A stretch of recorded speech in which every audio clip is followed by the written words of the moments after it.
या केसमध्ये जेवढे लोक आहेत कोणालाही सोडलं जाणार नाही, कुठल्याही प्रकारची हयगय याच्यात सहन केली जाणार नाही आणि अतिशय कडक अशा प्रकारची शिक्षा झालीच पाहिजे, हा प्रयत्न आमचा असणार आहे. तर लाडकी बहीण योजनेमध्ये 2600 जण महिला ज्या आहेत त्या सरकारी काम करतात, सरकारी कर्मचारी आहेत.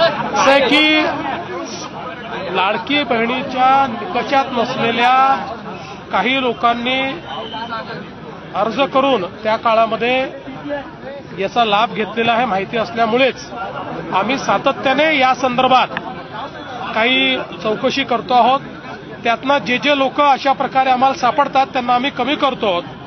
आता या संदर्भात अजून काम पूर्ण व्हायचं, अजून काम पूर्ण झाल्यानंतर तुम्हाला सगळी माहिती आम्ही देऊ. जालिंदर सुपेकर यांच्यावरती आरोप होत आहेत, जालिंदर सुपेकर यांच्यावरती आरोप होत आहेत की जे शस्त्र परवाने दिले गेले हगवणे कुटुंबियाला त्यात मोठा घोळ जो आहे तो झाला.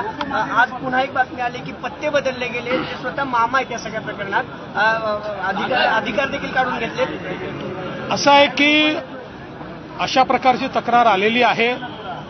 त्या तक्रारीत किती तथ्य आहे हे पाहण्याकरता मी सांगितलेलं आहे. आणि दुसरं, कुठल्याही प्रकारे कोणीही या तपासावर दबाव आणू नये किंवा या तपासात कुठली गडबड करू नये या दृष्टीने काही निर्णय आम्ही घेतलेले आहेत. अवकाळी पावसामुळे